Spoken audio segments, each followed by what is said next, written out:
అంబానీ కొడుకు మ్యారేజ్ అయింది కదా అన్న 5,000 కోట్లు ఖర్చు పెట్టారంటారు. అవును. జియో రీఛార్జ్లపై రేట్లు పెంచారంటారు. అవును. దానిపై మీరు ఎలా స్పందిస్తారు? నిజంగా నేనైతే చాలా బాధపడుతున్నా, చాలా కోపంగా ఉంది నిజంగా. అంబానీ ఎందుకు నాకు అర్థం కాలేదు. పెద్ద పెద్ద వాళ్ళని పిలిచాడు, లైక్ మన రణవీర్ కపూర్ని పిలిచాడు, పెద్ద పెద్ద పిలిచాడు. మన తెలుగు స్టేట్ నుంచి మహేష్ బాబు వెళ్ళాడు, మన రాణా వెళ్ళాడు, అఖిలన్న వెళ్ళాడు, పవన్ కళ్యాణ్ వెళ్ళాడు. అంటే మరి మేము ఎక్కడ పోవాలని మాట్లాడ అంటే ప్రజలు కూడా కస్టమర్ దేవుడు అంటారు మీరే.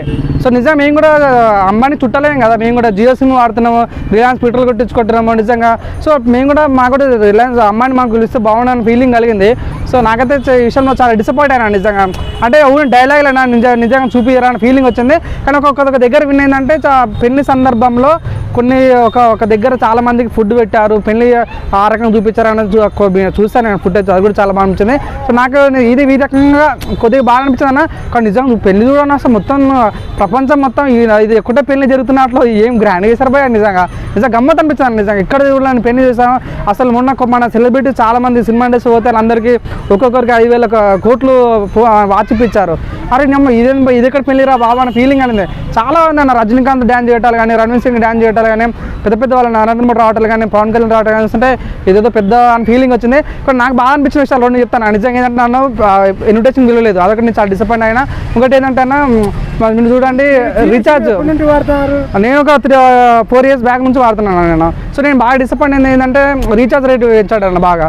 సో పెళ్లికి కట్నం ఆడితే మేము కట్నం ఇచ్చేవాళ్ళం కానీ నిజంగా చదింపులు చదివిలేదా మీరు? చదింపు అదే అంటున్నా నిజంగా చాలా బాగా అనిపించింది. అదే కట్నాలు అడిగితే ఇచ్చేవాళ్ళం కదా, కానీ ఈ రకంగా మా దగ్గర కట్నాలు తీసుకోవడం కొద్దిగా బాగా అనిపించింది. సో నేనైతే పెళ్లికి వెళ్ళలేదు, కానీ నేనైతే కట్నం ద్వారా మా రీఛార్జ్ ద్వారా కట్నం అయితే పంపించాను నేను ఆల్రెడీ వాళ్ళకి. సో నిజంగా చాలామంది ఉన్నాను కదా, చాలా మంది సామాన్య ప్రజలు బాధపడుతున్నాను, ఓపెన్గా చెప్తున్నా. సో నిజంగా అంటే మరీ ఇంత రేట్లు పెంచడం వల్ల ఈ జియో పెంచడం కొద్దిసేపట్లోనే ఎయిర్టెల్ పెంచేస్తుండో. అది మేము ఒకరు పెంచితే ఒకరు తగ్గాలి అన్న, ప్రజలకు అనుకూలంగా ఉండాలి. ఇద్దరు అంచాలి, ప్రజలు ఎక్కడ పోవాలని అర్థమవుతలేదు. మధ్యలో వచ్చింది కదా ఇప్పుడు తక్కువ. అవును. 249 రీఛార్జ్కి 45 days అవును, పర్ డే 2 GB డేటా. అవును అవును.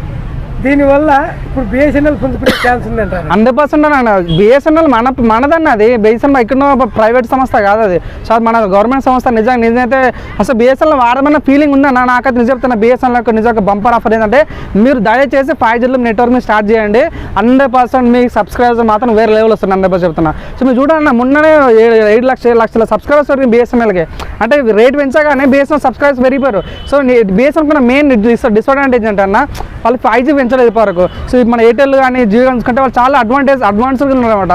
సో బిఎస్ఎన్ఎల్ కూడా నిజంగా ముందుకెళ్తే మాత్రం 100% జియో వాడాడు, ఎయిర్టెల్ వాడు, అందరూ బిఎస్ఎన్ఎల్ వాడతారు. 100% ఇది వాడడం వల్ల మనకే బెనిఫిట్. మీరు చూడండి, సో జియో ఉంది అనుకున్నాను, అది ప్రైవేట్ సంస్థ, అది ఎప్పుడు హ్యాక్ అది తెలియదు, ఎప్పుడు మన పర్సనల్ తీసుకుంటే తెలియదు. కానీ బిఎస్ఎన్ఎల్ మన ప్రభుత్వం కాబట్టి నిజంగా అది వాడాలని మనస్ఫూర్తి కోరుకుంటున్నాం.